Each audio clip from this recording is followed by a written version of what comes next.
Hi, I'm Suzanne, and I thought I'd have a go at showing you how to make a stamp to create some lovely patterns with. So this one here has been inspired by some beautiful tiles that I'd seen.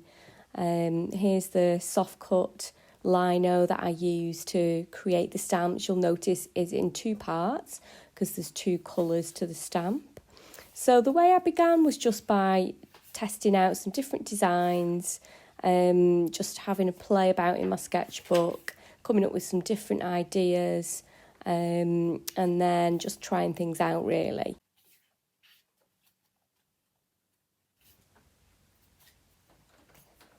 So the design that I decided to go with in the end, I made a tracing of it on tracing paper so that I could then transfer that onto the Softcut Lino.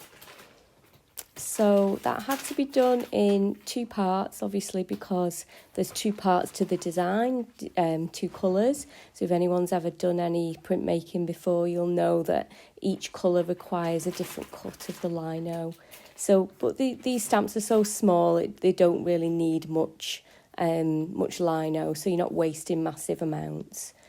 So here's an example of what happened when I repeat printed that design as well. You can make all sorts of things, just with that one tiny stamp. You could go on forever if you wanted to. So you just need to transfer the design onto the lino just by flipping the tracing paper over, and as if you were tracing onto any paper at home, and you could freehand draw it onto the lino if you wanted. But I wanted quite a precise design, so here I am just kind of showing you how to transfer it onto the lino, just with a sharp pencil, tracing over those lines that you've already made.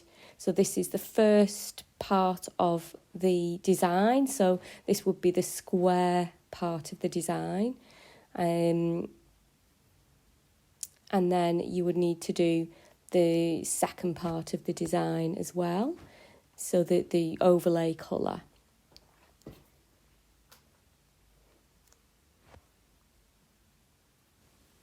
So it's just important to plan out your design before you start, really, just so that you know which bits you're cutting out for each part of the design, and that you don't waste any lino or make any mistakes. So I'm just using scraps of lino left over here from other projects. As I say, you don't really need an awful lot of lino for this.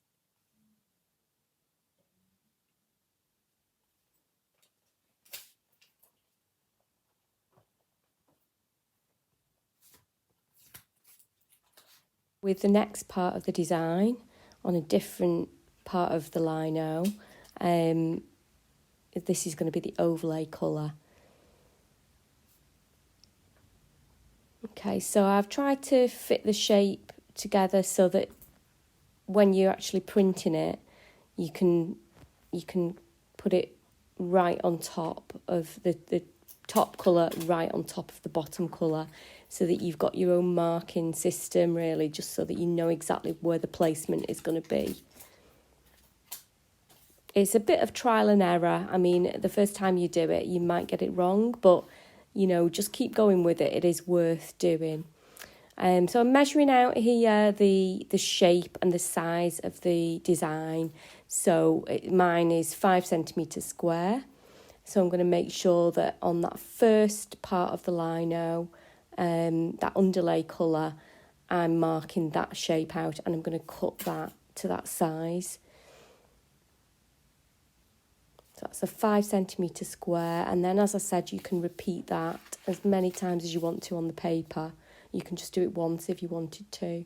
And then with the next, the top part of the design, again, you're just going to trace that out on the lino as well and cut that out to shape. So as I say, they just need to match up together so that once you lay the top colour over the bottom colour, they fit perfectly. Okay, so I'm just going to use basic tools, nothing fancy. I've just got a basic lino cutter, and And as I say, I'm just going to show you a really quick example of cutting out process. So you may have done this before,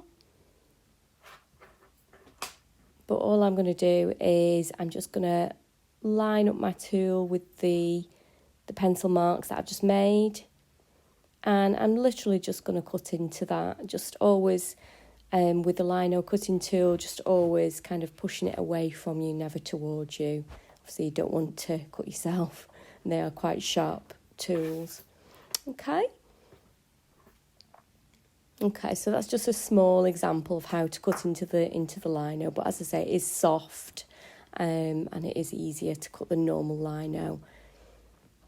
So the design that I've already prepared, that I've used previously, is ready to go, really. Again, I'm going to show you now how to print that onto paper. And you can see that the ink will stick to the parts that haven't been cut from the Lino, so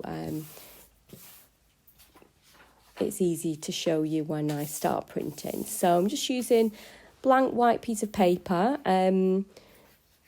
I used some Windsor and Newton paper that's good for marker pens, but you could just use, and it's bleed proof I think, but you could just use a plain white piece of A4 paper just to get started. It's not too important. So these are acrylic blocks that you can pick up quite cheaply. I think I bought these ones on Amazon.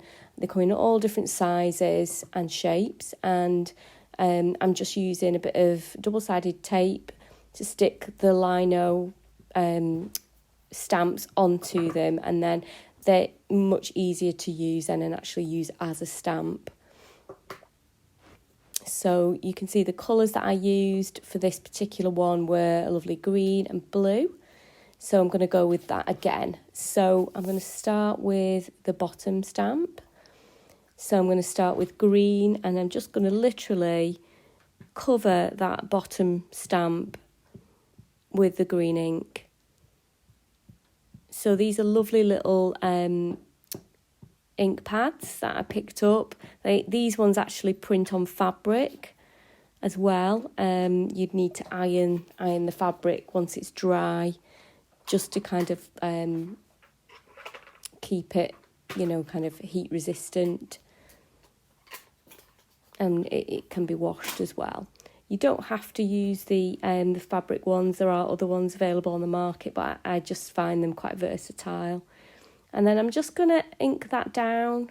I've got a little roller that I'm going to use, but you could just use your hand or your thumb, or just a bit of pressure really, if you wanted to do that, just so that you know that it's all evenly pressed down and all that ink is going to transfer onto the paper. So there you go, that's the first colour. And then I'm going to ink up the top colour now.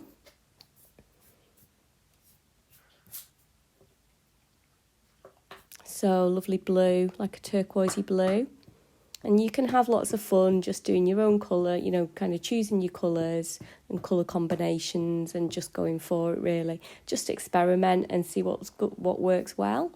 So I'm going to, because I've cut this top stamped shape, I can literally see through the acrylic block the exact placement for this one. So I know that it's going to go completely right over the top of the bottom Lino.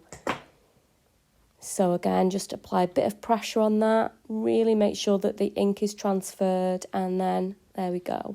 So I'm going to try that again, and I'm going to repeat print it right next to the first stamp that I've made, and just show you, kind of how you can start then to repeat the pattern. So I'm just inking that up again. And again, just because the beauty of these acrylic blocks is that you can actually see through them quite well, so you can get that placement quite right, in the right place. Again, a bit of pressure.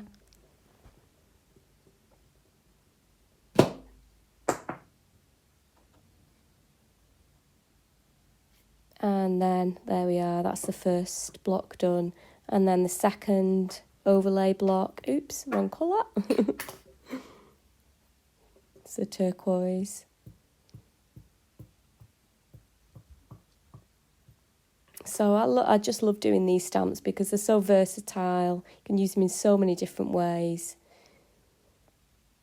And they don't take up much lino or many materials at all. And if you want to, you can keep it as a one design, or you can repeat it and have it as a big piece of paper if you wanted to print a sheet of paper. Okay, so you get the idea. So if you wanted to continue across your page, you could do, or down your page, and produce a sheet like I've done here.